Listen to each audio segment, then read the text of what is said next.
attaque à la voiture bélier, et ce que je vous disais, c'est que je me tue à le répéter donc régulièrement, c'est que tout le monde est victime. Vous voyez, par exemple, des fois, il y a des gens comme Éric Zemmour qui viennent nous expliquer qu'il y a des francocides ou qu'on tue que des Européens. Je vais vous expliquer, regardez bien. Attaque à la voiture bélier, une mère et sa fille de 2 ans décèdent de 2 jours après l'attentat. Donc si vous allez sur X, donc Twitter, anciennement Twitter, moi je préfère Twitter parce que quand tu dis X ou X, on a l'impression que tu parles d'un truc pornographique. Eh bien,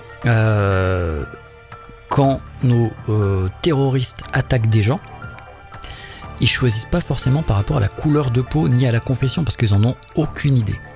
Et ils en ont rien à foutre d'ailleurs.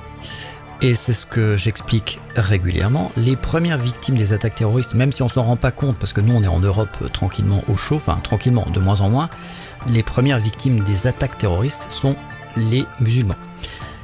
Et donc, pour illustrer ce propos, qui c'est qui finance EI? C'est le Mossad. Notamment, tu pourrais même dire qu'à un moment donné, les États-Unis ont aussi financé le cher responsable des attaques du 11 septembre qui a été jeté à l'eau en direction de la Mecque. Ça, c'est les histoires des États-Unis. Donc, pour en revenir à mon sujet, attaque à la voiture bélier. Donc, regardez qui sont les victimes. C'est une information révélée par TSA, un média algérien. Attentat de Munich, les 2 victimes sont une Algérienne et sa fille de 2 ans.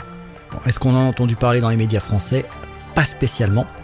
Donc tout ça pour préciser, alors moi je suis pas dans la compétition victimaire, nous on a plus souffert, eux ils ont plus souffert, simplement c'est toujours les mêmes personnes qui souffrent, ce sont des civils innocents qui n'ont rien demandé à personne, et ces cinglés qui attaquent, oui je dis cinglés parce que c'est pas pour les excuser, c'est pour expliquer que finalement si tu viens tuer des gens, c'est que t'es peut-être pas fait comme un être humain normalement constitué qui doit avoir une dose d'empathie et qui doit avoir un cœur, pas un cœur noir. Donc là, ça n'a pas de sens, ça n'a absolument aucun sens. Donc en Autriche, en Allemagne, et voilà, petit rappel, ces attentats touchent tout le monde.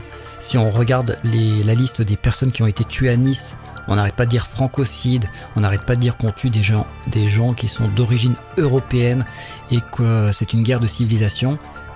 Or, les victimes sont également des personnes d'origine étrangère ou même maghrébine et de confession musulmane. Donc le terroriste en fait on n'a rien à foutre de votre confession. Il arrive sur le territoire et il bute entre guillemets au hasard. Au hasard, il s'attaque pas à des militaires. En général, il s'attaque à des civils innocents qui ont l'air fragiles. Donc s'il est en voiture, il fonce dans la foule. S'il est dans la rue, il va pas aller vers un gaillard costaud d'1m95. Voilà, on connaît ces profils de lâches et de traîtres. Voilà, donc rappelez cette information, il me semble pas l'avoir vue dans la presse française, alors peut-être allemande, mais j'ai pas fouillé plus que ça, mais regardez, encore une fois, attaque à la voiture bélier à Munich, une mère et sa fille de 2 ans décèdent 2 jours après l'attentat, et il s'agit de victimes d'origine algérienne, donc a priori de confession musulmane, comme quoi c'est pas parce que tu es de la même confession que tu as les mêmes pratiques et que tu es con de la même manière. Loin de là d'ailleurs pour cette maman et sa fille qui n'ont rien demandé à personne.